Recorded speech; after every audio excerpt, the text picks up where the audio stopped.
What's up guys, it's Danta. A while ago I made a video on how to easily make a level 10 or 11 Twink to get your own characters boosted up to level 80. Now since then, Blizzard changed a few things, because a lot of people were doing this, which basically makes making an OP level 10 or 11 character on a trial account a lot harder now. Now the main things that they've changed is that they've lowered the item level of the items that you can purchase from the time-walking vendors. And they've made it so that you aren't able to get anything out of your Warbank on a trial account anymore. This means that you can't get any enchants or gems anymore on a trial account by simply having your main put those items in the Warbank. So they made it a lot harder for people to make new overpowered level 10 or 11 characters. I think that the only way now to get enchants, gems, etc. is basically by just making a Twink on your main account that actually has a subscription. But if you have your Twink on your main account, you won't be able to boost yourself. So it's kind of pointless. Now, after having done everything that I felt like I wanted to do in the undermine patch, I got kind of bored. So I wanted to continue leveling my alt to level 80. Because my main goal right now is to have 100 level 80s by the end of the expansion. Right now I'm at 60 level 80s and still have around 55 sitting there at level 70. But anyway, I went on my low level character to boost some of my characters through time walking again. However, only pressing Whirlwind kinda made me fall asleep, so I wanted something else. And well, what I ended up with is so much more fun and overpowered. So what I want to show you guys today is how to make a level 70 speedrunning machine that can literally clear dungeons in a few minutes. You could also use this to farm transmog and mounts really fast. It almost feels like you are playing Legion Remix already. Anyway, since I have no idea how long this video will be, let's jump into it and go over how to set up a level 70 Twink, what gear to farm, which enchants and gems to go for, how to use it for boosting, and maybe I'll throw in some tips to help you along the way. The first thing, and most important thing, you have to know is that you can only do this on an account that does not have the War Within expansion. The reason why is because you can't lock your XP at level 70, which kinda sucks, because this means that you can't do it on an account if it has the War Within. And most people, let's be real, only use one account. But if you are interested in trying this out, the first thing that you want to do, if you haven't already, is go to your Battle.net account page and add a starter edition, or trial account. All trial accounts are bound to your Battle.net account, so after creating one, you will see it as an option in your Battle.net launcher. Now, if you don't get a subscription on your trial account, you won't be able to go past level 20, but if you do get a subscription, let's say for a month, you will be able to level to 70 and do all of the content up to the War Within. Now, if you are someone who wants to try this out and has a lot of gold on their main account, then you could just grab a WoW token from the auction house and use it on your WoW 2 or WoW 3 or whatever and give it a 1-month subscription. Now, the fact that you do need a sub on the account you are going to use to boost yourself, other people, or farm transmog with, that's definitely something that will keep people away. Now, since I can't make more characters on my first account because I'm already capped at the amount of characters that you can make, I am already paying for a second account as well. So because of that, I decided to use gold from my main account to buy a WoW token and use it on the account that doesn't have the War Within, just to experiment with making a level 70 Twink and see how it works out. You could basically do this too, and then just rush other people to level 80 during time walking and get yourself some WoW tokens so you don't have to pay with your own wallet. But that's just an idea. After setting up your account, you can finally start choosing a class. Now, I wanted to go fast, really fast, so I decided to make a Demon Hunter. They can double jump, which lets them skip certain bosses in dungeons and raids. If you stack Mastery, you will move even faster, and their self-healing is insane, so I made a Demon Hunter Blood Elf. Now, I think that boomies are great too, because they can just dot up everything and just let it all die while walking around dropping shooting stars. Now, if you are going to play a boomie, I'd recommend choosing a Night Elf because of Shadow Meld. Here is an important tip. Check which realm you are making your character on. Make sure you are on a very high population realm, because that will speed things up a lot, but I will get to that later. So, the first thing that you have to do after choosing a class is get your character up to level 70. Now lucky for you, leveling to 70 can be done really fast. You can hit level 70 in around 2 hours by spamming time walking dungeons, as long as you don't have people in your group who have no idea what they are doing. Or you can just quest your way there. I will have a link in the description below to a leveling guide I made that can get you to 70 in a decent amount of time. Oh, and of course, if you've got enough gold, then, well, you could also just pay someone to level you to 70 by killing mobs in Dragonflight. Now we are getting to the most important part, gearing your Twink.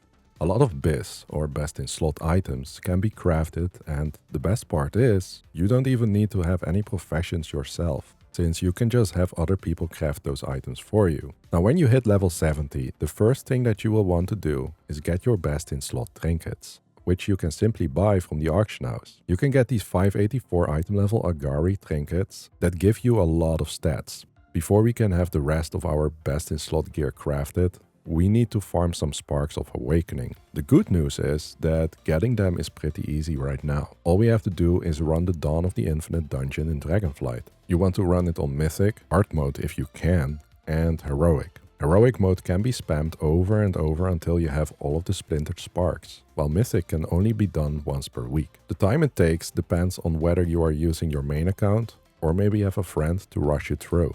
If you don't have either of those, then it might take a bit longer since you will need to use the Dungeon Finder tool to get into random heroic Dawn of the Infinite groups. What I did was log into my main and also bring a monk from my second account so that I could trade all of the leather and weapon drops to my Demon Hunter. I then entered the dungeon with all of my characters and talked to Nosdormu. In case you didn't know, on Mythic you can choose whether to do hard mode or just normal Mythic, but just a heads up, hard mode is a lot harder than normal Mythic. You probably won't be able to solo the 4th boss on hard mode. Now on hard mode, all of the gear that drops will be 509 item level, which is awesome. And if you do a deathless run, you will get a 519 piece, I believe. After each boss kill, you will see a drop called Splintered Spark of Awakening. You have to combine 2 of them to create a Spark of Awakening, which we need for crafting 502 item level gear. Now after killing 3 bosses on hard mode, I couldn't kill Iridacron before he killed Chromie or me, so I left the dungeon with all of my characters. Now once you leave the dungeon, it resets back to normal Mythic mode, which is so much easier to clear, but all of the drops will now be 493 item level, just like the rest of the Dragonflight Mythic dungeons. Now besides the sparks, we also want to get any 4 pieces of gear from this list. Hands, shoulders, helmet, chest or legs. We only need 4 because we can convert them into tier pieces at the catalyst. And you only need 4 tier pieces to get your 4 set bonus. So for example, if you have 493 item level hands drop from a boss, you can turn those into a tier piece. Now if you don't have a main or a guildie to boost you through Mythic, getting these 493 item level pieces will be a bit harder. So after clearing Mythic, I go back in on Heroic mode and just rush through the dungeon until I have enough sparks for the crafted gear that I need. How many sparks you will need depends on how many drops you got on hard mode. For example, I got a weapon at 509 item level, so I only needed to craft 1 weapon instead of 2. You also don't need to craft trinkets or the 4 tier set pieces. If you get 0 gear from hard mode, you will need 12 sparks, which means killing 24 bosses because you need 2 splinters to craft 1 spark. After you've got all of the sparks that you need, you will want to go to any Mythic dungeon that drops hands, chest, helmet, shoulders or legs, and basically just pray to RNGesus that he drops them for you. Once you have 4, make your way to the catalyst, throw those gear pieces in, and that's how you get your 4 piece. Alright, so now it's time to get the rest of your gear crafted. We will be using the crafting order system for this. Here is how it works. You collect all of the materials needed for a specific gear piece. Then, let someone else craft it through a crafting order. You can find the crafting order NPCs in Veldrekken. Now when you click on an item that you want, it will show the materials required. And underneath that, you will see optional reagents. There are only 2 here that matter, and those are the Add Embellishment and Add Secondary Stats option. The Embellishment option lets you add a unique effect to your gear. You can only have 2 pieces of gear with embellishments, so choose wisely. For secondary stats, you can literally just add those to all of your crafted pieces. Just a tip, if you are going to craft, for example, a ring, but forgot what materials that you need for it, you can just simply click on the track recipe under the item icon and it will show a shopping list under your quest tracker on the right side of your screen. Now, while buying materials on the auction house, make sure that you get the highest ranking ones, the ones with 3 gold diamonds. That way you will get the best item level possible from your crafting orders. Now, as for the embellishments and secondary stats, on my Demon Hunter, I bought 2 blue silken linings to add as embellishments, which increase my mastery by a lot. For all the secondary stats, I used the Draconic Missive of the Peerless, which will add mastery and crit to all my crafted gear. So after buying all of the materials that you need, it's time to place your order. Now, to do this, simply add your spark and the best quality materials. Then add the embellishment and secondary stats that you want. I will include a link in the description below to my character's armory so that you can just check it out and maybe use it as a reference for your Demon Hunter. Now, I don't have a personal crafter, so I set it as a public order, meaning anyone on your realm can see and fulfill it. This is where being on a high population realm helps out a lot. Your orders will be completed much faster. Now, for the commission, I usually just throw in 100 gold and that's it. Once it's placed, all you have to do is wait. It could take 5 minutes or an hour, depending on the time of day and of course your server. That's basically how I geared up this character in about 3 hours. Now, once you've got everything crafted, it's time to add enchants and gems to your gear.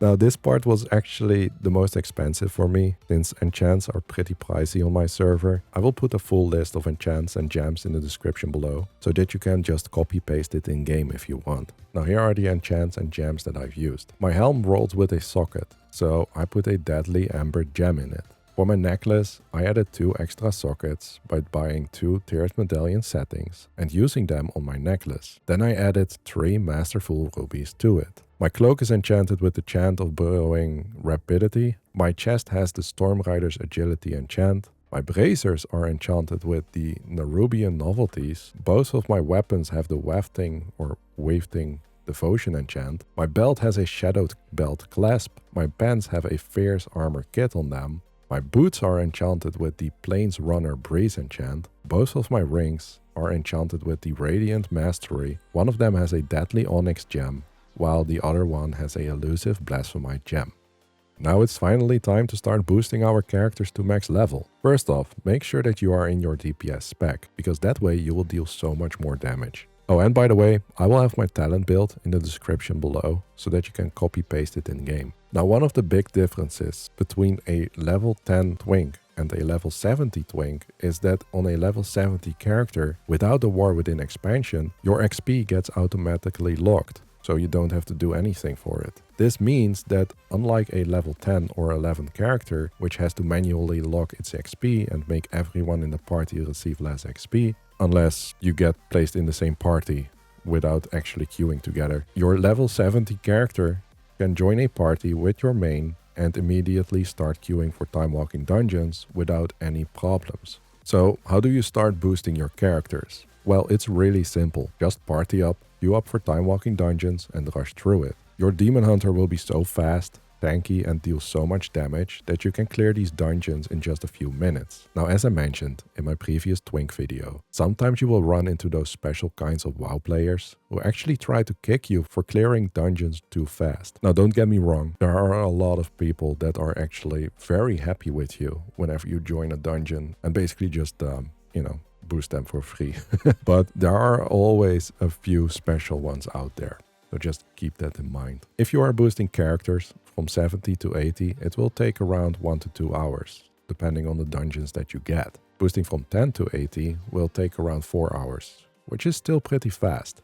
Now, besides boosting your own characters through time walking, you could also boost them from 1 to 70 in the open world, but I still have to figure out a good way to do that. If I find a way, I'll let you guys know. Like I mentioned earlier, you could also start selling time walking boosts for gold or use this character to farm transmog and mounts. Now, I bet there are things that could be improved, but I think that I've already made a pretty good character. Now, my next video will finally be a transmog video. I wanted to release it a while ago, but I had to go through probably 400 transmog sets, so it took a long time.